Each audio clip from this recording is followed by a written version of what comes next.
Hello दोस्तों, आप सभी का स्वागत है एक बार फिर से एस्ट्रो गुरु चैनल पर। आज मैं आपके लिए लेकर आया हूं टैरो विद कृष्ण में एक नया सेशन जो दीपावली से जुड़ा है। जी हां, दीपावली के लिए आज मैं रीडिंग करने वाला हूं और आज के लिए जो टॉपिक चूज़ किया है वो सीधा सीधा है कि इस दीपावली लक्ष्मी माता को कैसे प्रसन्न करेंगे, इस पर टैरो की क्या गाइडेंस है। तो ये सिंपल सा टॉपिक है और मुझे लगा कि इस दीपावली आप सभी को काफ़ी हेल्पफुल होगा ये टॉपिक, तो इसीलिए आज ये टॉपिक लिया है। और चूंकि टॉपिक दीपावली और माता लक्ष्मी से जुड़ा है तो उन्हीं से संबंधित आज की पाइल्स भी हैं जो अब आपकी स्क्रीन पर एक साथ प्रदर्शित की जा रही हैं। श्री गणेश जी पाइल नंबर 1 रहेंगे, माता लक्ष्मी पाइल नंबर 2 के रूप में और श्री कुबेर जी पाइल नंबर 3 के रूप में। तो जिनके साथ आपको अपना जुड़ाव लगाव पहले महसूस होता हो उन्हें ही अपनी पाइल के रूप में चुनें और आज की ये रीडिंग को देखें। और हर बार की तरह इस बार भी टाइम स्टैम्प्स डिस्क्रिप्शन और कमेंट सेक्शन दोनों जगह पर दे दिए गए हैं। टाइम स्टैम्प पर क्लिक करके आप अपने पाइल नंबर की रीडिंग को डायरेक्टली देख सकते हैं, वीडियो को फास्ट फॉरवर्ड कर सकते हैं। दीपावली से जुड़ा ये विषय आज का है, तो आपकी हेल्प के लिए मैंने एक वीडियो का लिंक डिस्क्रिप्शन में डाल दिया है। ये वीडियो इस चीज़ से संबंधित है कि दीपावली के दिन दिया कहाँ जलाना चाहिए, मतलब जो घर में आप दिया रखते हैं उन दिया को कहाँ कहाँ जलाना चाहिए, कहाँ कहाँ नहीं जलाना चाहिए। तो इससे संबंधित एक छोटा सा वीडियो है जिसका लिंक डिस्क्रिप्शन में दिया गया है, आप अपना लाभ उठा सकते हैं उस वीडियो को देख करके, और उस चैनल को भी सब्सक्राइब कर लें। वीडियो शुरू करने से पहले आपको एक बार याद करा दूं कि मैं एक प्रोफेशनल टैरो रीडर भी हूं, तो अगर आपकी लाइफ में कोई प्रॉब्लम है या आपको मुझसे कोई पर्सनल रीडिंग चाहिए तो आप अपनी स्क्रीन पर आ रहे इस नंबर के ऊपर व्हाट्सएप मैसेज कर सकते हैं। ये मैसेज सीधे सीधे मेरी टीम को जाएगा। सबसे पहले मुझे नहीं आता, मेरी टीम व्हाट्सएप को मैनेज करती है और व्हाट्सएप के जरिए ही वो आपको सारी इन्फॉर्मेशन देंगे। तो चलिए आज की वीडियो को शुरू करते हैं और मिलते हैं आपकी पाइल में।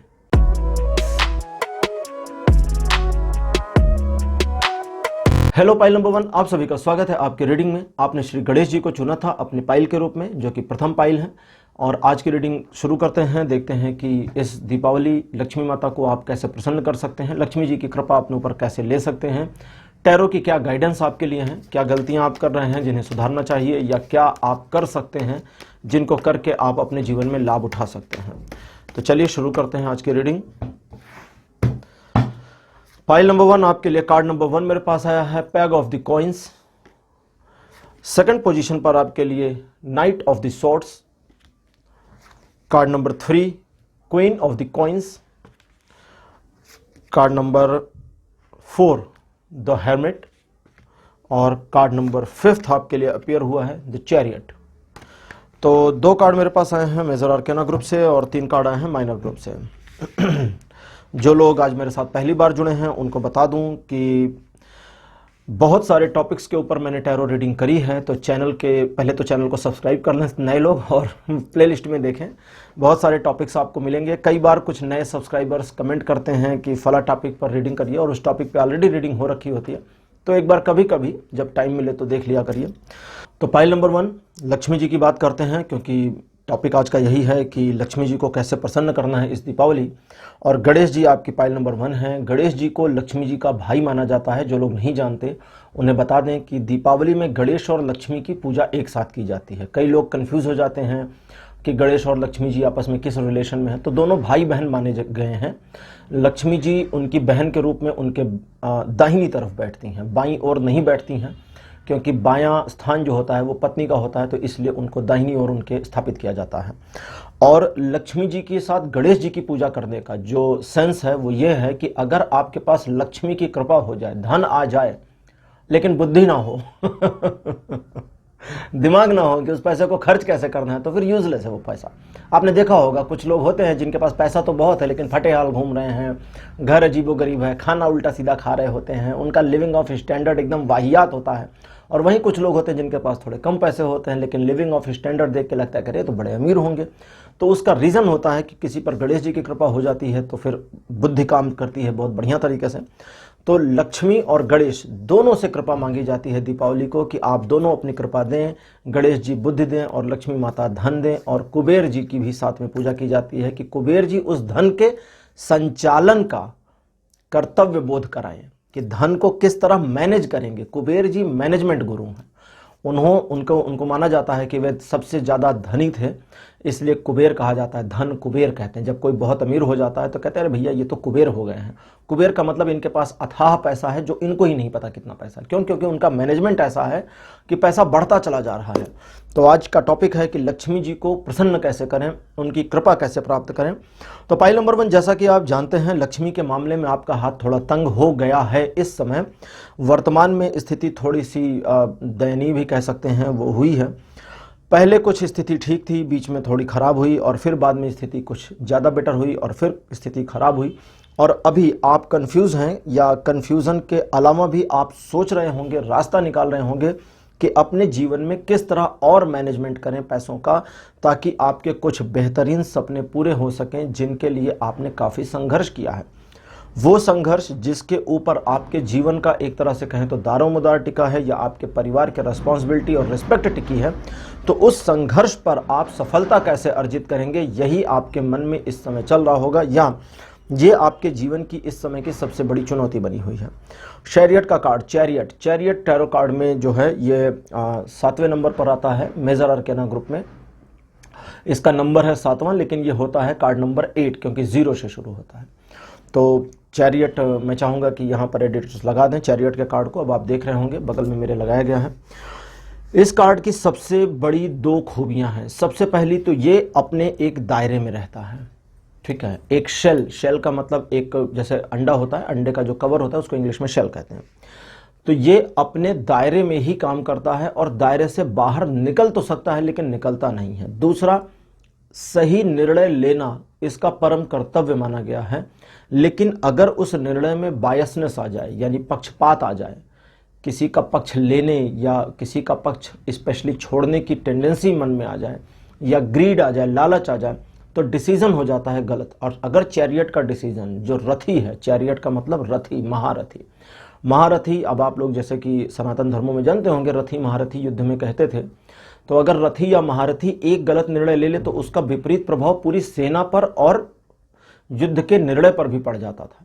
तो यानी कि रथी जो चैरियट है उसे गलत डिसीजंस के साथ नहीं जाना चाहिए, और अगर वो गलत डिसीजन के साथ चला गया तो मुसीबत हो सकती है। लेकिन कभी कभी ऐसे डिसीजंस दिखते हैं जो लगते सही हैं। क्यों? क्योंकि उससे हमारा बड़ा फायदा हो रहा है, लेकिन हमें पता होता है कि ये सही नहीं है।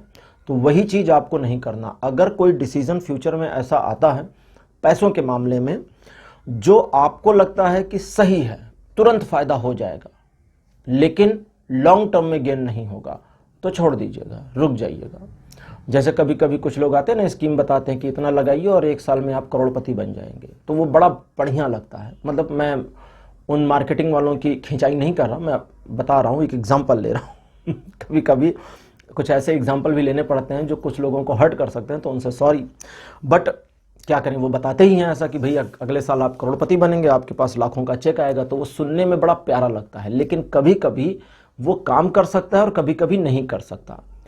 अब काम कब करेगा? अंदर की इंट्यूशन आती है कि हाँ सही है तो काम करता है, लेकिन ऊपर से मन दौड़ता है कि हाँ यार ये ले लेते हैं क्योंकि ये जो बताया इसने बड़ा बढ़िया है, लेकिन अंदर से मन खींच रहा होता है कि नहीं भैया जो लगाओगे वो भी डूब जाएगा, ये सब मत करो। तो वो अंदर का जो खिंचाव है वो सही है, वो सही राह दिखा रहा है, वो शॉर्टकट लेने से बचा रहा है। तो अगर अंदर जिसको अंतर आत्मा कहते हैं, अगर अंतरात्मा किसी निर्णय पर जाने से मना करती है आपकी, तो रुक जाना है, भले आपका फायदा नहीं होता, कोई बात नहीं, छोड़ दीजिए फायदा। क्यों छोड़ दीजिए? क्योंकि क्वीन ऑफ द कॉइन्स यानी पेंटिकल्स कहती हैं, क्वीन ऑफ द पेंटिकल्स यहाँ लक्ष्मी जी को रिप्रेजेंट करने के लिए आई हैं। वो कहती हैं कि अगर तुम्हारे में धैर्य है और सही चीज चुनने की क्षमता है, तब ये चीज साबित हो सकता है कि तुम इस लायक हो कि धन दिया जा सकता है, तब तुम इस लायक हो कि धन दिया जा सकता है, और तभी तुम्हारे निर्णयों के बेसिस पर यह डिसाइड किया जाएगा कि तुम्हें दिया जाए या नहीं दिया जाए। तो मीन्स अगर आप कुछ भी ऐसा करते हैं जो जल्दीबाजी से जुड़ा हुआ है तो गलत है, पहली चीज। अब दूसरी, उस शेल की बात करें, भूलना नहीं है उसे। शेल को तोड़ दीजिए। चूजा होता है, मुर्गी का अंडा होता है और उसके अंदर एक छोटा सा बच्चा बन जाता है। कुछ समय के बाद में सारे अंडों में बच्चे बनते हैं। अगर अंडा टूटेगा नहीं तो बच्चा बाहर नहीं आ सकता। तो उस बच्चे को बाहर आने के लिए अंडे की शेल को टूटना होता है। जैसे बीज होता है, बीज को अगर बीज को हम बीज से बात कर सकें, सपोज अगर कोई बीज हो और वो कम्युनिकेट कर सके और उस बीज को हम सामने रख के बताएं कि वो देखो वो सामने वाला जो पेड़ है उतने ही बड़े तुम्हें बन जाना है, उतने ही बड़े तुम हो जाओगे, तो बीज हंसेगा, कहेगा पागल हो गए हो, मेरा साइज देखा है, कहां वो कहां मैं। तो बीज ये समझ ही नहीं सकता कि वो कभी अपने जीवन में बड़ा हो सकता है, लेकिन अगर उसे बढ़ना और बड़ा बनना है तो बीज के लिए पहली शर्त क्या है? टूटना होगा, बीज को नष्ट होना होगा, यानी पुराने को खत्म होना होगा, नए को आना होगा। तो ऐसे ही आपको भी अपने दायरे को तोड़ करके निकलना होगा, तभी परिवर्तन पॉसिबल है। लेकिन अगर आप अपने शेल को, अपने दायरे को तोड़कर आगे जाने को तैयार नहीं है, इसे थोड़ा सा डिफाइन करूंगा। चैरियट का कार्ड कहता है कि जैसे हंस इसलिए रहा हूं कि मैं कुछ और कहने वाला था और ये कुछ और बताने लगा, तो वो मुझे लाइन चेंज करने, इसीलिए मैं हंसता हूं। कभी कभी इनकी कम्युनिकेशन पर मजा भी आता है। ये मैं शेल की बात कर रहा था, ये चद्दर पर आ गए। ये कहते हैं कि जैसे आपको सिखाया जाता है जितनी चादर उतना पैर फैलाइए, तो ये कहते हैं भैया चादर से पैर को बाहर निकालिए, चादर के अंदर तो रख चुके, बहुत रख चुके, अब बस अब पैर को फैला दो और देखो कितनी छोटी चादर है। क्यों? क्योंकि जब तक चादर को छोटी देखोगे नहीं तब तक मोटिवेशन नहीं मिलेगा कि नई लानी है ताकि पूरा पैर कवर हो जाए। ये वो गरीब लोग थे, वे पिछड़ी मानसिकता के लोग थे, वे दकियानुसी, वे अब इनकी भाषा बोलूंगा तो अभी थोड़ा सा गलत वर्डिंग हो जाएगी, मैं अपनी लैंग्वेज कहता हूं। वे ऐसे लोग थे जो हिम्मत नहीं कर सकते थे, इसलिए उन्होंने कहा चादर के अंदर पैर को रखिए। और वापस इनसे बात करते हैं, और आपको हिम्मत को जुटाना है, दिखाना है, ताकि आप उस दायरे, उस क्राइटेरिया को तोड़कर बाहर जा सकें। और जब तक आप तोड़ने को तैयार नहीं होंगे तब तक आपकी चादर बड़ी नहीं होगी। जैसा मैंने अपने कई बार कुछ वीडियोस में कहा है, ग्राह्यता को बढ़ाइए, ग्रहण करने की क्षमता। आप एक गिलास लेकर खड़े हैं कि हे ईश्वर, हे माता, एक गिलास पानी दे दीजिए, और वे आ गए एक बाल्टी लेकर के, बोले ले ले, और उन्होंने उलेड़ दिया, तो आपके तो एक ही गिलास भरेगा, सारा बह गया। तो बड़ा करिए। वे बाल्टी लेकर आए हैं, आप टब लेकर खड़े रहिए कि एक बाल्टी भरने के बाद भी खाली रहेगा, एक और लाइए। मीन्स अपने ग्रहण करने की क्षमता को बढ़ाइए। जब तक, देखिए कई बार आपने देखा होगा कि कुछ लोग होते हैं जो कहते हैं, जैसा कि यहां पर क्वीन ऑफ द पेंटिकल्स बताती हैं। अब इनकी इंफॉर्मेशन सुने, बड़ा मजेदार है, मुझे तो लगा था छोटा बनेगा वीडियो, लेकिन ये लंबा जाएगा शायद। ये कहती हैं, जैसे कुछ लोग होते हैं, वे कहते हैं कि हमारे पास तो पैसा ही नहीं है, मैनेज कैसे करें, हमारे पास होता ढेर सारा तो हम मैनेज करते। क्वीन ऑफ द पेंटिकल्स जो लक्ष्मी के स्वरूप में यहां पर इस मतलब स्प्रेडिंग कार्ड स्प्रेडिंग में आई हैं, जो लक्ष्मी जी को इंडिकेट करती हैं, तो इस तरह से समझे इनकी वाणी लक्ष्मी की वाणी है। अब ये कहती हैं कि तुम छोटी सी रकम को मैनेज करके नहीं दिखाते मुझे, मैं तुम्हें बड़ी वाली क्यों दूं? तुम तो लायक ही नहीं हो, क्योंकि तुम 1000 रुपए को मैनेज नहीं कर पा रहे, तुम्हें 10,000 क्यों दें? तुम 10,000 को मैनेज नहीं कर पा रहे तो तुम्हें 10 लाख क्यों दें? ये क्वेश्चन है आपके ऊपर। तो अगर आपको लगता है कि आपकी जेब में 1000 रुपए हैं, या आपकी सैलरी कम है, आपकी इनकम कम है, और आपके पास पैसे बच नहीं रहे, आप नया इन्वेस्टमेंट कैसे कर सकते हैं, तो ये वही कह रही हैं। ये कहती हैं कि तुम इसमें मैनेज करके दिखाओ ना यार। बच्चा अगर एग्जाम को पास आउट कर लेगा तभी प्रमोट होकर अगली क्लास में जाएगा। तुम पहली ही क्लास को नहीं पास कर रहे तो तुम्हें दूसरी क्लास में प्रमोट कैसे कर दूं? तो इसलिए इन चीजों को समझें, अपने दायरे को तोड़ने की कोशिश करें। अगर धन चाहिए तो धन रखेंगे कहां? अगर कोई व्यक्ति चाहता है कि उसके पास ढेर सारे हीरे हों, तो पहले हीरे खरीदेगा या तिजोरी? सोच के बताइए। पहले आप, अगर आपके पास पैसे हों और आपसे कहा जाए अच्छा चलो ये 100 हीरे खरीदने के पैसे आपके, जाइए हीरे खरीद लीजिए, तो आप पहले क्या करेंगे? हीरा खरीद के लाएंगे या तिजोरी? पहले तिजोरी खरीदेंगे, घर को थोड़ा सिक्योर करेंगे, फिर हीरे लाएंगे। पहले हीरे लाकर इनसिक्योरिटी के साथ नहीं रख देंगे कि हीरे लाए और यहां टेबल पर रख दिए, उसके बाद अच्छा चलो तिजोरी लेकर आते हैं। तिजोरी लेकर आएंगे, हीरे गायब, चुरा ले जाएगा कोई। तो पहले एक सिस्टम बनाना होगा ताकि धन आए। जब आप बनाएंगे तो आएगा। ये आपके लिए मेजर गाइडेंस थी। और अपने शेल को तोड़िए, चद्दर से पांव बाहर निकालिए, तभी आपको पता चलेगा कि कितना पांव आपका बाहर आ सकता है और अभी कितनी ज्यादा चादर को बढ़ाना है। चलिए ओरेकल कार्ड्स की हेल्प लेते हैं, देखते हैं कुछ और इंफॉर्मेशन इनसे आती है। वैसे बहुत ढेर सारी इंफॉर्मेशन ट्रेडिशनल कार्ड्स ने दे ही दी है। फर्स्ट कार्ड आपके लिए जो आया है ये है भक्ति। कार्ड नंबर 2 आपके लिए अपीयर हुआ है कर्म, ये बहुत बढ़िया कार्ड है, इसने बढ़िया इंटरप्रिटेशन बताई मुझे अभी। तपस 3rd नंबर पर। 4th नंबर पर आपके लिए है पार्वती, और लास्ट कार्ड अपीयर हुआ है आपके लिए, ये है ब्रह्मा। ब्रह्मा जी ने ये संसार बनाया, दुनिया बनाई, यही कहा जाता है, और इसीलिए यूनिवर्स को जो संस्कृत में नाम दिया है वो है ब्रह्मांड। ठीक है यानी कि ब्रह्मा के द्वारा बनाया गया एक वर्तुलकार, वर्तुल मीन्स एग शेप का एक संसार, जिसे ब्रह्मांड कहते हैं क्योंकि वो अंड जैसा है। खैर, कर्म का कार्ड कहता है कि सेटअप बनाइए। धन आना, धन कमाना दोनों बड़ी चीज है, लेकिन धन का फ्लो होना अपने आप में बिल्कुल तीसरी चीज है। ये मजेदार है अब ये जो मजेदार है इसके बारे में आपको मैं बताता हूं। कर्म का कार्ड जो है ये कर्मा का कार्ड कहता है। कर्मा का क्या मतलब होता है? कर्म का मतलब आप जो कर्म कर रहे हैं वो कर्म है, और कहते हैं ना आपका कर्मा आपको मिलेगा, मीन्स आपके कर्म का प्रतिफल आपको मिल जाएगा। लेकिन कर्म क्या करें? अब सवाल तो ये है, धन को पाना है तो क्या कर्म करें? देखिए मैनेजमेंट, अभी आप बात हो रही थी ना मैनेजमेंट की, कि आप अगर मान लेते हैं बहुत कम कमाते हैं, बहुत कम पैसा आता है। जैसे मैंने अपने एक वीडियो में बताया था कि एक महिला थी, यहाँ फिर से बताता हूँ, एक महिला थी जो एक सेमिनार में गई थी जहाँ पे धन की चर्चा हो रही थी, और स्पीकर बता रहा था कि पैसे को सेव करना शुरू करिए, हर महीने थोड़ा थोड़ा जमा करिए ताकि उस पैसे को कहीं इन्वेस्ट कर सकें। तो एक लेडी ने हाथ उठाया और बोली कि एक्सक्यूज मी सर, मेरी तो जिंदगी उधार पर चल रही है, मैं तो सबसे उधार लेती हूँ तब मैं खर्च कर पाती हूँ, मेरे पास तो इनकम ही नहीं है, फिर मैं बचाऊंगी कैसे? तो उस स्पीकर ने कहा मैडम बचाने के लिए भी $1 उधार ले लीजिए किसी से।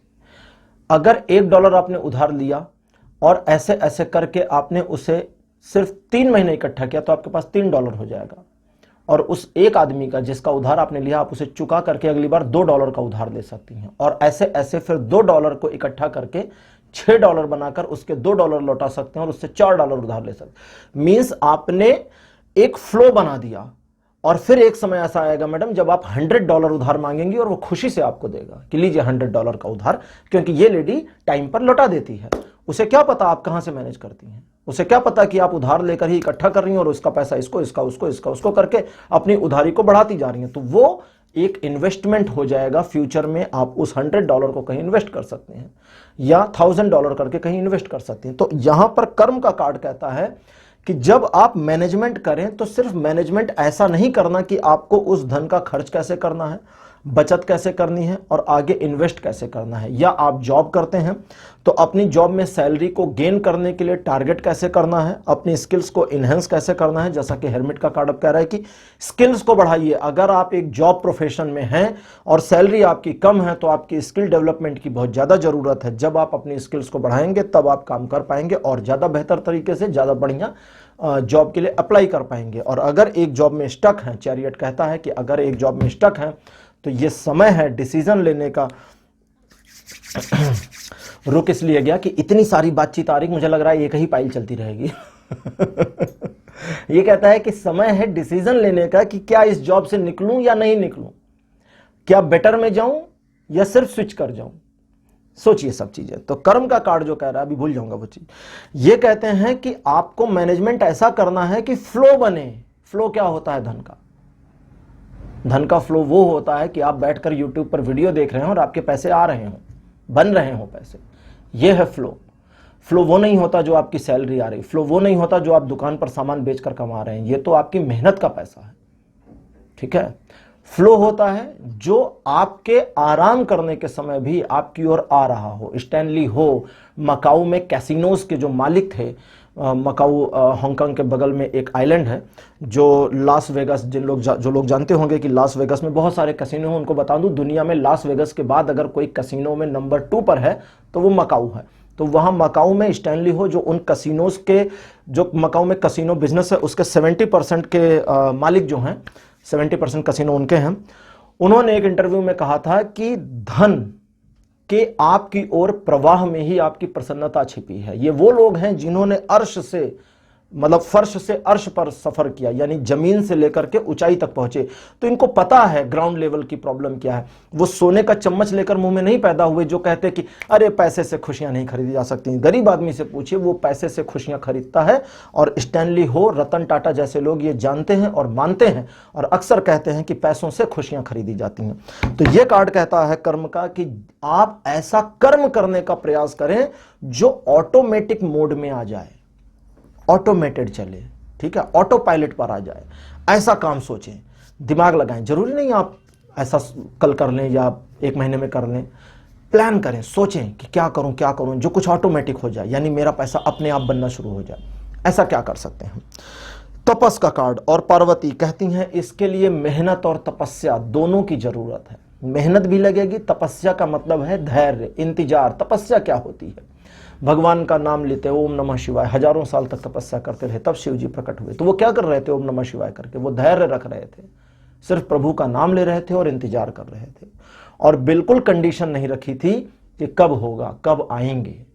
किसी ने भी तपस्या करी, जो आप सनातन धर्मों की पुस्तकें देखें या कहानियां सुने, तो किसी ने भी ये सोचकर तपस्या नहीं करी थी कि वो जो है बहुत लंबे समय तक या इतने टाइम तक तपस्या करेंगे और तब उनका काम पूरा होगा। उन्होंने तपस्या शुरू करी और बस शुरू कर दी, और जब प्रभु प्रसन्न हुए तब आए। तो आपको तपस्या में जाना होगा। ये नोटपैड क्यों उठाया बता रहा हूं। तब आपको तपस्या में जाना होगा, मतलब धैर्य रखना होगा। और जब तक चीजें ऑटोमेटिकली नहीं हो जाती तब तक सब कुछ आपके पास नहीं आएगा। और ब्रह्म का कार्ड कहते हैं कि हर चीज का प्रवाह आपके लिए मैंने दे रखा है। ब्रह्मा जी कहते हैं कुछ भी ऐसा नहीं जो आपके लिए छोड़ा हो, मैंने सप्लाई किया है, सब कुछ आपको दिया है। बस आप उन चीजों का, रिसोर्सेस का सही इस्तेमाल करें। एक स्टोरी मुझे याद आ गई है भागीरथी की। भागीरथी वे थे जिन्होंने गंगा माता को धरती पर अवतरित किया था। तो यही नोट करना था ताकि मैं, जो मेरा सेकंड चैनल है जिस पर मैं अक्सर स्टोरीज और स्पिरिचुअल चीज़ें लाता रहता हूं, उस पर बना सकूं वीडियो। तो जो लोग नहीं जानते और यहाँ बीच में देखा तो वो डिस्क्रिप्शन में चेक करें, दूसरे चैनल का लिंक दिया है। दूसरे चैनल का नाम बहुत आसान है, अगर आप यूट्यूब पर सर्च करना चाहें बिना लिंक के तो टाइप करिए एस्ट्रो गुरु कृष्ण, आ जाएगा। तो ब्रह्मा जी कहते हैं हर चीज प्रोवाइड की गई है, सारे रिसोर्सेज आपको दिए गए हैं, बस उन रिसोर्सेज का इस्तेमाल सही करना सीखिए। मैनेजमेंट बनाइए, दिमाग लगाइए, अपने दायरे को तोड़िए, बाहर निकलिए, चादर से पांव बाहर फैलाइए और ग्रहण करने के लिए तैयार रहिए। ईश्वर बाल्टी भर कर ला रहे हैं, आप गिलास लेकर और कटोरी लेकर मत खड़े रहिए। टब ले लीजिए बड़ा वाला कि लाइए इसमें दीजिए, ताकि एक बाल्टी भरने के बाद ये खाली रहे, आप दूसरी बाल्टी लेकर आइए। तो पाइल नंबर 1 आपके लिए आज की रीडिंग यहीं तक। उम्मीद है कि आप बात को समझ गए होंगे और आपको अब आगे क्या करना है। अगर धन प्राप्ति और लक्ष्मी प्राप्ति के लिए आप संघर्ष कर रहे हैं या पैसों के मामले में एक ऐसी सिचुएशन का सामना कर रहे हैं जिस सिचुएशन को अपने जीवन में नहीं चाहते, तो आपको अब पता है क्या करना चाहिए। इन चीज़ों पर काम करिए, ये चीज़ें आपके जीवन को बेहतर भी करेंगी और आपको फुलफिल भी करेंगी। तो पाइल नंबर 1 आज के लिए इतना ही। आज का विषय, आज का टॉपिक आपको कैसा लगा? अपने सुझाव, अपने अनुभव कमेंट सेक्शन में लिखना मत भूलिएगा। इस वीडियो को लाइक करिए, शेयर करिए और मेरे चैनल को सब्सक्राइब जरूर करिए। अगले वीडियो में नए टॉपिक के साथ आऊँगा, तब तक के लिए बाय बाय।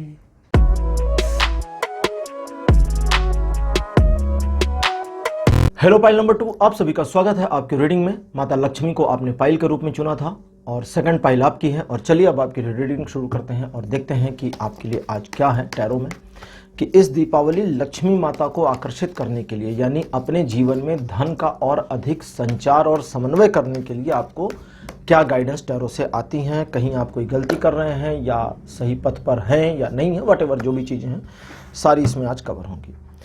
फर्स्ट आपके लिए अपीयर हुआ है page of the pentacles. Card number 2 आपके लिए आया है 2 of the cups. Third position पर आपके लिए 3 of the wands. Card number 4 10 of the pentacles. और कार्ड नंबर 5 आपके लिए आया है 6 ऑफ द पेंटिकल्स। तो आपके लिए सारे के सारे कार्ड आ गए हैं माइनर आर्केना ग्रुप से। पाइल नंबर 1, जैसा कि आज का टॉपिक है कि लक्ष्मी को प्रसन्न करने के लिए इस दीपावली आप क्या करें। दीपावली का क्या अर्थ है पहले वो मैं आपको थोड़ा सा बता दूं।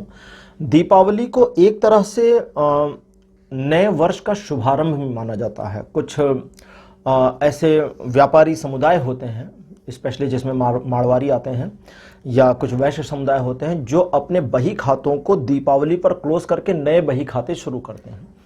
इस दीपावली से ही उनका एक जो फाइनेंशियल ईयर है वो चेंज हो जाता है। अब तो काफ़ी आधुनिक चीज़ें आ गई हैं, तो फाइनेंशियल ईयर गवर्नमेंट का अलग होता है, बट जो शास्त्रों के अकॉर्डिंग है वो दीपावली से ही रिलेट किया जाता है। तो दीपावली एक परिवर्तन भी दिखाता है। अमावस्या की रात को दीपावली होती है। अमावस्या की रात अपने आप में बड़ी महत्वपूर्ण होती है और अमावस्या की रात का तंत्र शास्त्रों में विशेष महत्व है, इसलिए दीपावली की जो रात्रि है ये तंत्र से जुड़ी हुई रात्रि है। अच्छा तो आज इसीलिए इस टॉपिक को लिया कि दीपावली में आप क्या करें, मतलब इस दीपावली मतलब इस समय में आप क्या करें।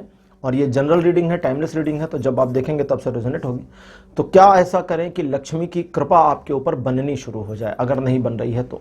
और चूंकि दीपावली की बात कर रहे हैं तो आपको बता दूं कि डिस्क्रिप्शन में एक वीडियो लिंक दिया गया है कि दीपावली के दिन दिया कहाँ कहाँ रखना चाहिए अपने घर में और उसका क्या प्रभाव है और आपके लिए कितना फायदेमंद है, कितना नुकसानदेह है, तो वो सारी चीज़ें उसमें कवर हैं। तो मुझे लगा काफ़ी यूजफुल वीडियो है, तो उसका लिंक दे दिया है, तो उसे देखिए और उस चैनल को भी सब्सक्राइब करिए। तो जैसा कि आप जानते हैं कि धन के बारे में आज का विषय, आज का टॉपिक है, और धन को लेकर के इस समय आपके पास चीज़ें बेहतर तरीके से आ रही हैं, या एक तरह से कहें धन का फ्लो आपके ऊपर बना हुआ है। पैसा आ तो रहा है, लेकिन आगे भविष्य में इसकी कंटिन्यूटी बनी रहेगी या नहीं बनी रहेगी, इस पर आज बिल्कुल अश्योर नहीं हो सकते। पैसे का खर्च इस समय, देखिए थोड़ा पहले की बात करते हैं। धन की समस्या जीवन में थी, लेकिन उसके बावजूद, उस समस्या के बावजूद आपने अपने ऊपर उस प्रॉब्लम को कभी हावी नहीं होने दिया, जो बहुत बढ़िया बात है। जीवन में आप बेहतर तरीके से मैनेज करके चले, मैनेजमेंट आपका सही रहा और फ्यूचरिस्टिक भी आप रहे। पिछले कुछ समय में आपने भविष्य के लक्ष्य निर्धारित किए, गोल्स निर्धारित किए, और इस समय लगभग ऐसी सिचुएशन बनी है जब लक्ष्मी की कृपा आप पे थोड़ी बरसनी शुरू हुई है। लेकिन आने वाले समय में ये कृपा बरकरार रहेगी या नहीं ये डिपेंड आप पर करेगा, क्योंकि 6 ऑफ द पेंटिकल्स आ गया। अब डिपेंड आप पर कैसे करेगा वो समझ लें। मिसयूज हर चीज का जीवन को खराब करता है। अतिरेकता मीन्स ओवर कॉन्फिडेंस वगैरह, ये सारी चीजें तो पता ही होंगी कि आपको नुकसानदेह होती हैं। तो धन का फ्लो जो आपकी ओर बना है, पहले तो इस फ्लो पर इतराएं नहीं, घमंड नहीं करना। गर्वित होना है तो स्वयं में होना है, अपने गर्व का प्रदर्शन नहीं करना है, भौंडा प्रदर्शन तो बिल्कुल भी नहीं।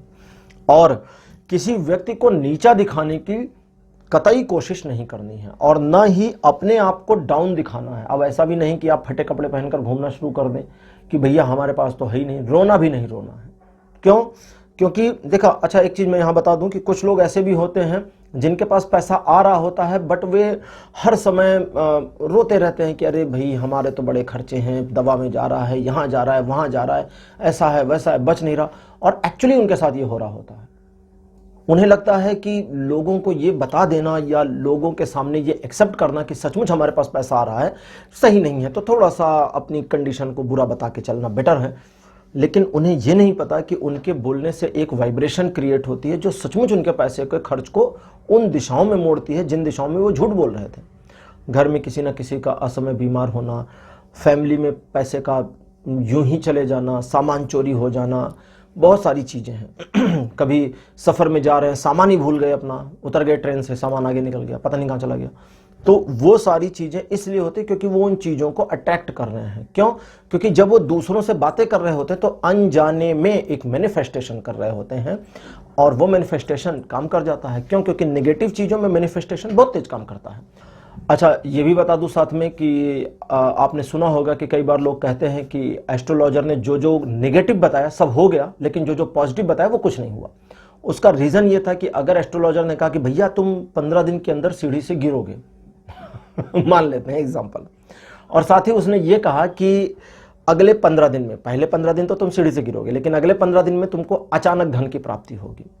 तो धन की प्राप्ति हो या ना हो, सीढ़ी से गिरता जरूर है। क्यों? क्योंकि जब वो सीढ़ी से उतर रहा होता है तो उसके दिमाग में यही चलता है कि भाई मेरे को सीढ़ी से इसी 15 दिन में गिरना है, इसी 15 दिन में गिरना है। तो वो एक मैनिफेस्टेशन चल रही होती है, वो उस गिरने को मैनिफेस्ट कर रहा है पर्सन या कर रही है, और वो वेट कर रहे हैं कि हम कब गिरेंगे। और जिस दिन गिरते हैं, गिरने के बाद उनको चोट लगे ना लगे, दर्द हो ना हो, ये फील जरूर रहता है कि अरे यार उसकी ये वाली बात सही होगी।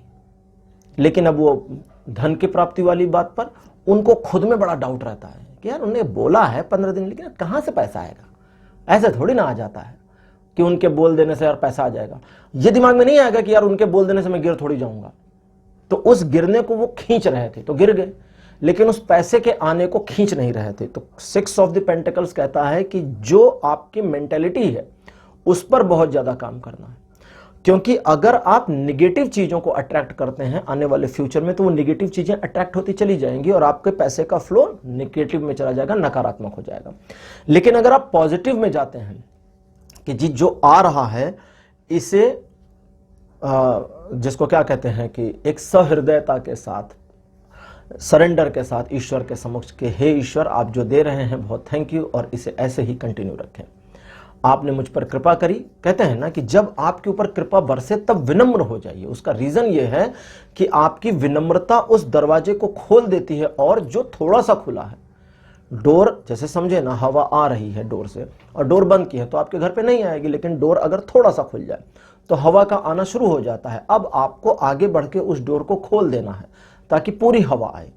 लेकिन अगर आपने निगेटिव सोचा कि भाई थोड़ी सी हवा आ रही है यार, पूरा खोलोगे आंधी आ जाएगी तो बंद कर दो, तो पता लगा जो आ रही थी वो भी गया। क्यों? क्योंकि आपने दिमाग में निगेटिविटी, अरे पहले खोल के देखो तो आंधी आ रही कि नहीं आ रही। तो इसलिए पॉजिटिविटी में जाइए।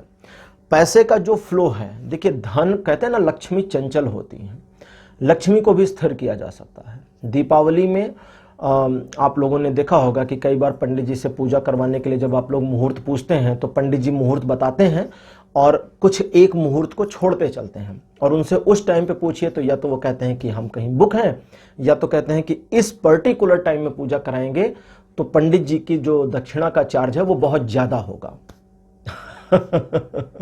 वो इसलिए है क्योंकि वो स्थिर लग्न है। मुहूर्त में भी स्थिर लग्न होते हैं। स्थिर लग्न में लक्ष्मी की पूजा करने से लक्ष्मी स्थिर होती हैं, ऐसा माना जाता है।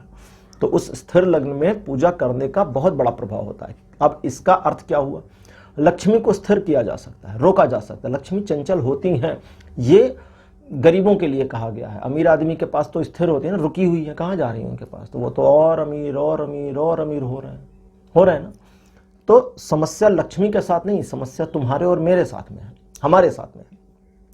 हम उसे निगेटिव एस्पेक्ट में लेकर के अपने पास से दूर करते हैं और पॉजिटिव एस्पेक्ट में कम लेते हैं, और इसलिए उनका आना कम हो पाता है या उनका फ्लो नहीं बन पाता। 3 ऑफ द वॉन्ड्स एक कार्ड यहां पर आया है जो आपके लिए कहता है कि आप फ्यूचरिस्टिक होकर के प्लान कर लीजिए, आने वाले समय का एक प्लान बनाइए। पैसे का आना प्रॉब्लम नहीं करता, पैसे का मिसयूज या सही यूज ना करना बहुत बड़ी समस्या करता है। पैसा ज्यादा होना भी कहते हैं बड़ी प्रॉब्लम है, इसलिए पैसे को कहीं लगाइए, इन्वेस्ट करिए, लेकिन उस इन्वेस्टमेंट में इमोशनल नहीं, प्रैक्टिकल होकर काम करिए। सोचिए कि मैं जो इन्वेस्टमेंट कर रही हूं उस इन्वेस्टमेंट पर मुझे प्रॉफिट कैसे मिलेगा। रिस्क मत लीजिए, जुआ मत खेलिए, ठीक है, प्रॉफिट लीजिए कि मुझे प्रॉफिट ही लेना है, मुझे जुआ नहीं खेलना कि जब मैंने 1 लाख लगाया शायद ये 2 लाख हो, शायद 0, तो वो 0 ही होगा। क्यों? क्योंकि वो अभी बताया मैंने, निगेटिव चीजें जल्दी हो जाती हैं। तो इसलिए अपने माइंड को पॉजिटिव रखना शुरू करें, ठीक है। चलिए ओरेकल कार्ड्स की हेल्प लेते हैं और देखते हैं ओरेकल कार्ड्स आपके लिए क्या इंफॉर्मेशन लाते हैं। थोड़ी इनकी हेल्प बहुत अच्छी होती है। आपके लिए कार्ड नंबर 1 मेरे पास है हनुमान। सेकंड पोजीशन पर आपके लिए जो कार्ड आए हैं ये है धर्म, सॉरी ये है धारणा, धर्म नहीं है, धारणा है। और कार्ड नंबर 3 आपके लिए आया है क्रिया। कार्ड नंबर 4 आपके लिए है पित्त। पित्त हमारे शरीर की एक स्थिति होती है, ठीक है, एक सिचुएशन होती है हमारी बॉडी की। और 5th नंबर पर है पार्वती। देखिए पित्त का कार्ड सबसे पहले इंफॉर्मेशन देता है, कहता है कि जब जल्दीबाजी होती है या घबराहट होती है आप में तो दिल धड़कना शुरू कर देता है, दिल में गुदगुदाहट, घबराहट या नर्वसनेस आनी शुरू हो जाती है। और वो नर्वसनेस एक ऐसी वाइब्रेशन, एक ऐसा वाइब्रेशन की हिंदी आज बता देता हूं। वाइब्रेशन की हिंदी होती है स्पंदन। ये बहुत कठिन हिंदी, इसलिए हिंदी नहीं बोल रहा था। वाइब्रेशन आजकल सब लोग समझते हैं। तो एक ऐसा स्पंदन, अब ये हिंदी बोल रहे, कहते हैं ये एक ऐसा स्पंदन होता है आपके अंदर जो आपकी क्रिया और उस क्रिया की प्रतिक्रिया दोनों को बुरी तरह से प्रभावित कर देता है। अगर आप अपने उस स्पंदन को, उस वाइब्रेशन को कंट्रोल और मैनेज कर सकें तो वो क्रिया और प्रतिक्रिया दोनों आपके बेनिफिट में आ जाएगी। अब क्रिया और प्रतिक्रिया क्या है? क्रिया जो आप करेंगे और आपके किए की जो प्रतिक्रिया आपको मिलेगी, ठीक है। यहां कर्म की बात नहीं कर रहा। क्रिया की प्रतिक्रिया तो तुरंत होती है। किसी को एक थप्पड़ मारिए, तुरंत प्रतिक्रिया मिलेगी। मार के मत देखिएगा, है ना, प्रतिक्रिया मिल जाएगी। तो ये कहते हैं कि कंट्रोल बहुत बेटर चीज है। अब हनुमान का कार्ड है। हनुमान जी कहते हैं कि जीवन में और इस दुनिया में अगर किसी चीज की सचमुच में कोई वैल्यू है तो सिर्फ एक चीज की वैल्यू है, पैसे की नहीं है, वो है धैर्य की। अगर धैर्य नहीं है तो बहुत पैसा भी यूजलेस है। अधैर्य, जल्दीबाजी, घबराहट, ये हर चीज को नुकसान पहुंचाती है, हर चीज को तबाह कर देती है। इसलिए धैर्य रखें। धारणा का कार्ड है, कहता है कि आपकी मेंटेलिटी अगर किसी एक चीज की बन गई है और उस मेंटेलिटी से आपको कुछ प्रॉब्लम हो रही है तो सोचिए कि अपनी मेंटेलिटी को चेंज करना है या नहीं। उसूल, कहते हैं ना कि मेरा ये उसूल है दुनिया में। उसूल एक होना चाहिए जीवन में, और उसूल ये होना चाहिए कि हमारा कोई उसूल नहीं है। नैतिकता और उसूल में बड़ा फर्क है। नैतिकता आपको गलत काम करने से रोकती है, लेकिन उसूल सही काम करने से भी रोक देता है। कभी कभी जो उसूल का मतलब होता है कि धारणा, अपनी जो धारणा है वो धारणा गलत लोगों की भी हेल्प करने को मजबूर कर देती है। तो धारणा को परिवर्तित करने की तैयारी में रहिए। पार्वती का कार्ड आया है जो कहती हैं कि जीवन और संसार ये सब तुम्हारा है और तुम्हारे लिए ही डिजाइन किया गया है, बट इस डिजाइनिंग में आपकी एग्जिस्टेंस कहाँ है उसे सर्च आउट करना भी आपका काम है। काफ़ी क्रिटिकल लैंग्वेज थी ना ये, मेरी भी थोड़ा सा मुझे लगा कि काफ़ी क्रिटिकल थी, मुझे भी कन्फ्यूज़न हो गई। खैर, अब इसे थोड़ा डिकोड करते हैं। ये कहती हैं कि ये जो कुछ भी आपके लिए अभी जीवन में डिज़ाइन किया जा रहा है इसका सबका प्रतिफल आपको पॉजिटिव मिलना तय है, लेकिन अगर आप अपनी अवधारणा में निगेटिविटी को हटाने का प्रयास करते हैं तभी ये पॉसिबल है। अदरवाइज आपकी निगेटिविटी ही उस चीज को रोक देगी जो चीजें आपके लिए डिसाइडेड थी कि आएंगी। मीन्स अपने मन में फिर से वही चीज है, निगेटिविटी को हटा दे। उस तरह से ना सोचें कि चीजें खराब होंगी, इस तरह सोचें कि चीजें बेटर कैसे होंगी। जो फ्लो आपके पास अभी बना है या बन रहा है, इस फ्लो को बरकरार रखने का सिंपलेस्ट वे यही है कि आप पॉजिटिव वे में रहें, निगेटिविटी को अट्रैक्ट ना करें। जितना पॉजिटिव रहेंगे चीज़ें उतनी इन्हेंस होंगी। अगर मन में निगेटिविटी की भावना आ जाती है तो चीज़ें वहीं से डिक्रीज होनी शुरू हो जाएंगी। पाइल नंबर 2 आपके लिए आज की रीडिंग यहीं तक। थोड़ी सी ये रीडिंग आज पाइल नंबर 2 की जो थी ये साइकिक और क्रिटिकल दोनों थी। मुझे पता है आज की रीडिंग थोड़ी क्रिटिकल थी, तो कुछ लोगों को या हो सकता है कई लोगों को ये चीज़ आज थोड़ी सी कैच ना हुई हो, और अगर ऐसा है कि ये पाइल नंबर 2 की रीडिंग आपको कैच नहीं हुई तो रिक्वेस्टिंग यू कि आप इसे एक बार रिपीट देख लें, फिर से सुनें, दोबारा में वो कैच हो जाएगी, समझ में आ जाएगी। क्योंकि जब मैं रीडिंग करता हूँ तो मुझे पता चल जाता है कौन सी रीडिंग टफ जा रही है, कौन सी ईजी। तो ये रीडिंग थोड़ी टफ थी, लेकिन अब जो आता है आप जानते हैं मैं सेम एज इट इज़ बता देता हूँ, अपनी ओर से ज़्यादा नमक मिर्च उसमें नहीं लगा था। तो खैर पाइल नंबर 2, उम्मीद है कि आप इसको दोबारा भी देख लेंगे अगर आप कहीं कंफ्यूज हैं तो, और चीज़ों को समझेंगे। अगले वीडियो में आपसे फिर मुलाकात करूंगा। इस वीडियो को लाइक करिए, चैनल को सब्सक्राइब जरूर करिए और इस वीडियो को शेयर भी करिए। Okay, bye bye.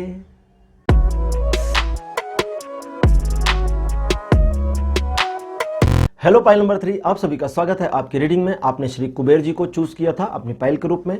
आपकी पाइल नंबर 3 है। और चलिए अब आज की रीडिंग को देखते हैं और ये जानते हैं कि आपके लिए क्या मैसेज है, क्या गाइडेंस है टैरो की ओर से कि लक्ष्मी माता को अपनी ओर प्रसन्न करने के लिए, अपने ऊपर उनकी कृपा लेने के लिए आपको क्या करना चाहिए।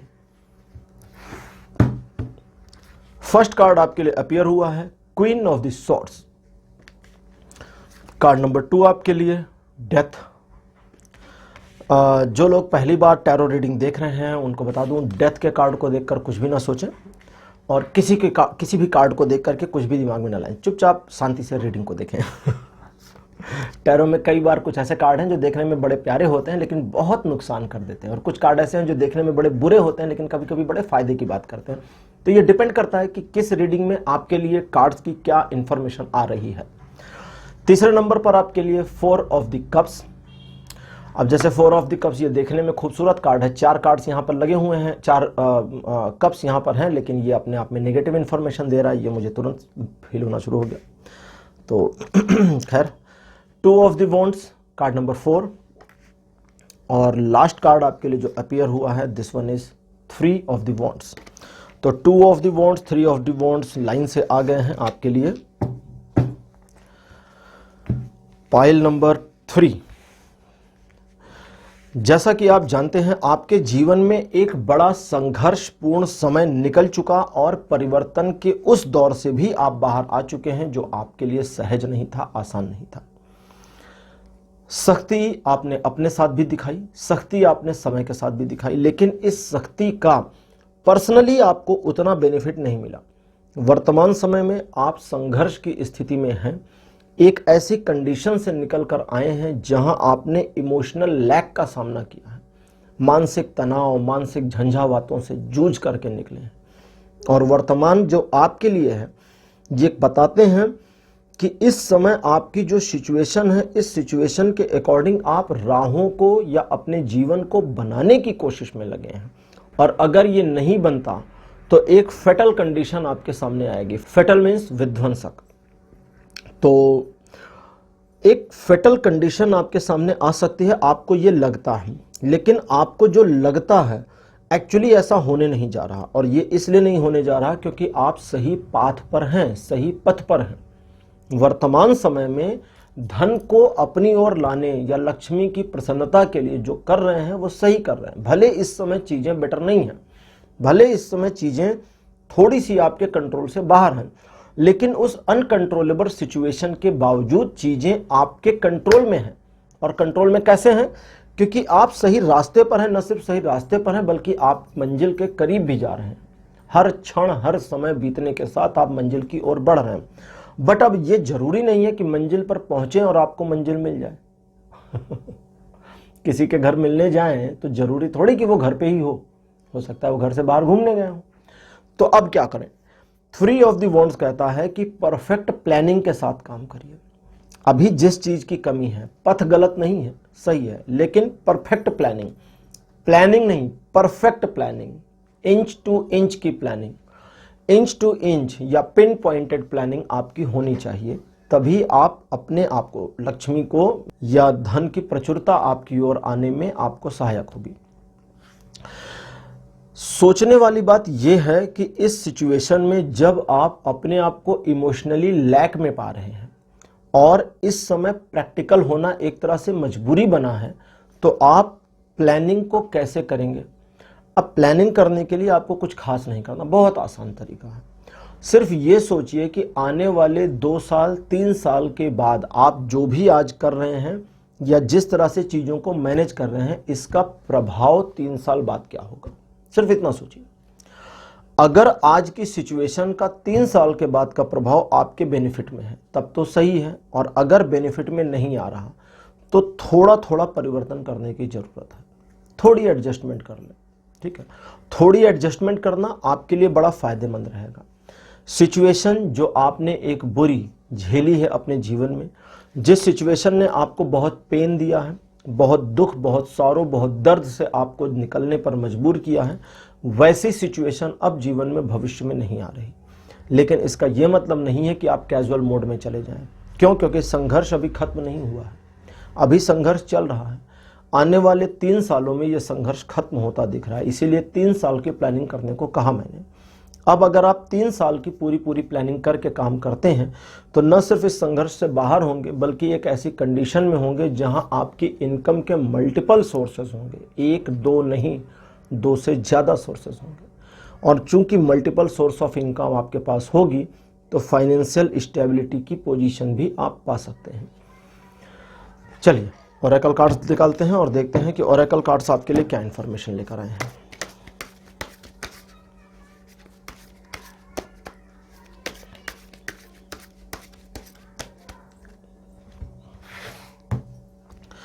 आपके लिए कार्ड नंबर 1 मेरे पास अपीयर हुआ है, श्री कृष्ण। सेकंड पोजीशन पर आपके लिए जो कार्ड अपीयर हुआ है ये है बुद्ध।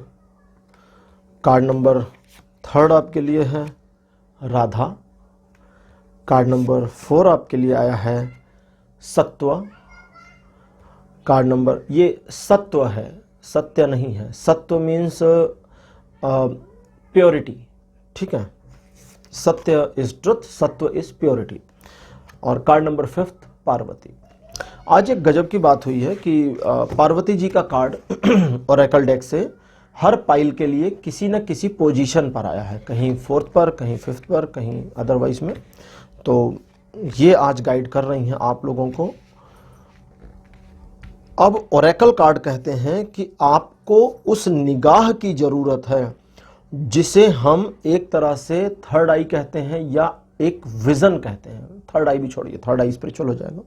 विजन समझिए, विजन होता है ना, एक तो निगाहों से देखना और एक होता है अपनी थिंकिंग, सोच से देखना, उसे विजन कहते हैं। कहते हैं आपका विजन क्या है, तो विजन मतलब दृष्टिकोण।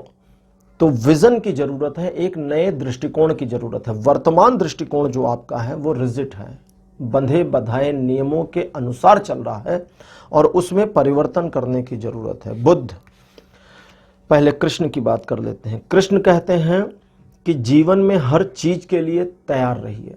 कृष्ण कहते हैं कि जीवन परिवर्तन का एक नाम तो है, ये सब जानते हैं, लेकिन ये परिवर्तनों में भी परिवर्तन लाता है।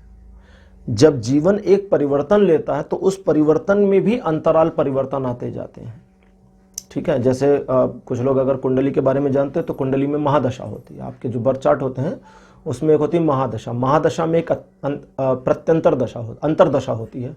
अंतरदशा में प्रत्यंतर होती है और प्रत्यंतर में सूक्ष्म दशा भी होती है जो घंटों में चलती है।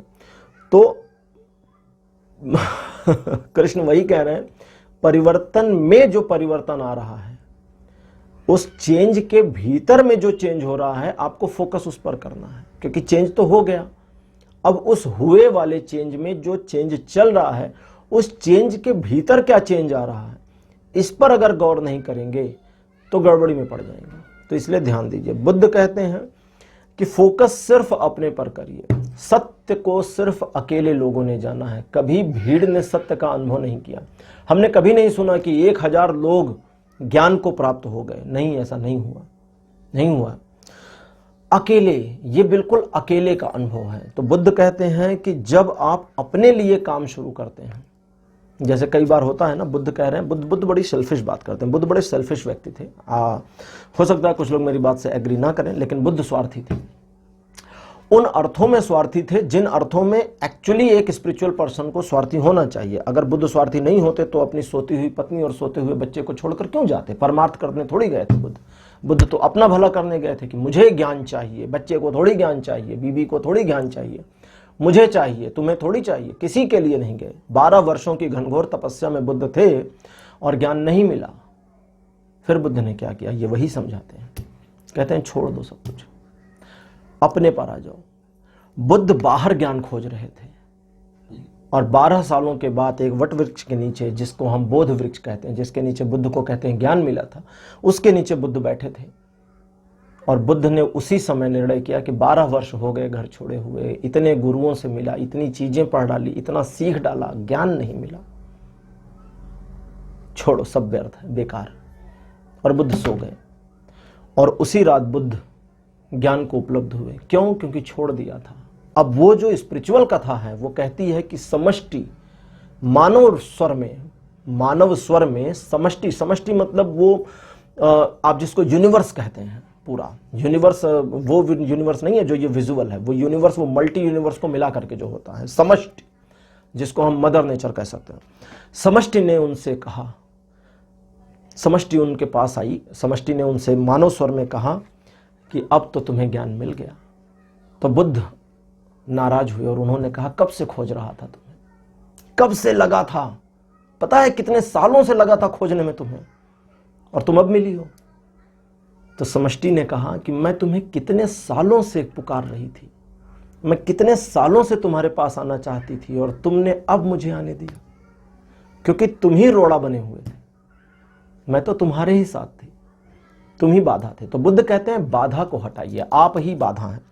सिचुएशन आपके फेवर में जब मूव होती है तो आपका दिमाग ही सबसे बड़ी बाधा होता है। क्यों? क्योंकि आपके माइंड में टू ऑफ द वॉन्ड्स कहता है कॉन्फ्लिक्ट सिचुएशन आ जाती है। अरे मेरे साथ इतना अच्छा कैसे हो सकता है, बस हो गई गड़बड़, फिर हो गई गड़बड़। राधा कहती हैं कि समग्रता के साथ समर्पण की भावना रखें। अगर लक्ष्मी चाहिए तो जब लक्ष्मी आपकी ओर आए, धन का प्रवाह आपकी ओर आए, तो विनम्रता में आइए। राधा कहती हैं विनम्र, और डाउन और डाउन और डाउन, और सरेंडर कर दो, सर्वस्व समर्पण कर दो। जब तुम सर्वस्व समर्पण करके झुक जाते हो तो ना उनका यूज और ना मिसयूज करने की कंडीशन में रहते हो, फिर वो ही तुम्हारा इस्तेमाल करती हैं। राधा कृष्ण के प्रेम में थीं और कृष्ण के साथ सहचरी हुई और कृष्ण में ही कृष्णमय हुई। इसीलिए हम आज भी राधे कृष्ण कहते हैं, राधा का नाम पहले लेते हैं, रुक्मणी और कृष्ण नहीं कहते। क्यों? क्योंकि रुक्मणी सिर्फ पत्नी थी, राधा प्रेमिका थी। राधा ने सर्वस्व समर्पित किया, राधा ने कुछ बचाया नहीं। अगर राधा ने कुछ बचा लिया होता, अपना एक पार्ट अलग कर लिया होता कृष्ण से, तो वो कृष्ण के साथ लय नहीं हो पाती, लयबद्ध ना होती। और चूंकि राधा ने कुछ बचाया ही नहीं, इसलिए कृष्ण को राधेय कहा गया। हे राधे, राधेय, राधे, राधा से जिसका नाम लिया जाए। तो क्यों? क्योंकि दोनों एक हो गए। तो राधा कहते हैं समर्पण की भावना रखिए। विजन फिर से आ गया, सत्व का कार्ड है जो कहता है कि समर्पण के भाव में जो दृष्टिकोण होता है उस दृष्टिकोण की जरूरत है। और पार्वती कहती हैं धैर्य सबसे ज्यादा अपेक्षित है। पार्वती सिर्फ धैर्य सिखा रही, कहती हैं धैर्य ज्यादा अपेक्षित है। थोड़ी सी क्रिटिकल हुई है, थोड़ा इजी करता हूं। धन, जो जैसा कि मैंने अभी पहले बताया था कि आप हैं तो सही पथ पर, लेकिन मंजिल तक पहुंचेंगे ये डाउटफुल है। तो बुद्ध कहते हैं मंजिल तक पहुंचना है या नहीं पहुंचना, इसे मंजिल पर छोड़ दो, इसे उन पर ही छोड़ो। आपका एक टारगेट हो अगर कि मुझे घर बनवाना है और इतने पैसे मुझे इतने टाइम में चाहिए, तो वो जो टारगेट है वो लक्ष्मी के ऊपर छोड़ दो, ये उनका काम है। कर्म करना आपका, इधर से आप कर्म किए जाओ, उधर से फुलफिल करना उनका काम है। क्यों? क्योंकि बुद्ध कहते हैं कि समष्टि से जब पूछा कि तुम कहां थी, तो कहते मैं तो तुम्हारे साथ ही थी, तुम ही रोड़ा बने हुए थे, तुमने ही नहीं आने दिया। तो समर्पण, ओपननेस यानी कि ग्रहण करने की क्षमता, और एक नए दृष्टिकोण की तैयारी, और कृष्ण के अकॉर्डिंग परिवर्तन में परिवर्तन को देखने, समझने और पकड़ने की क्षमता का विकास। इन चीजों के लिए, अब ये तो है बहुत क्रिटिकल, बड़े भारी भारी चीजें हो गई, इनको करेंगे कैसे अचीव? पार्वती कहती हैं धैर्य, धैर्य और सिर्फ धैर्य। अगले 3 साल का प्लान बनाइए। 3 साल के बाद क्या करेंगे? 3 साल का जो प्लान है, इस प्लान पर काम करेंगे तो धैर्य। अब चूंकि कोई चीज आपको 3 साल बाद अचीव करने को बोले, भाई 3 साल लगेंगे, तो टाइम बहुत है यार 3 साल। बच्चों से कहिए ना कि यार तुम्हारा एग्जाम 3 साल बाद होगा, बच्चे अरे पढ़ लेंगे, अभी तो टीवी देख लें, बहुत टाइम है। क्यों? क्योंकि 3 साल है। तो अब आपके पास 3 साल है, तो उस 3 साल के लिए अब आपको प्लानिंग भी करनी है, प्लॉटिंग भी करनी है, धैर्य भी रखना है, अपने विजन को, समर्पण को मैनेज भी करना है। तो इन चीजों को अगर सही ढंग से मैनेज करते हैं तो आप जानना जरूर चाहेंगे कि आपका फायदा क्या होगा। फायदा सिर्फ उतना ही होगा, चलिए, फायदा सिर्फ उतना होगा जितना आपने सोचा है, उससे 3 गुना अधिक हो सकता है। यह अधिक हो सकता है, यह संभावना में 3 गुना। जो टारगेट आपने लिया है उस टारगेट को 3 से गुणा कर लें और उतना आपके पास आ सकता है।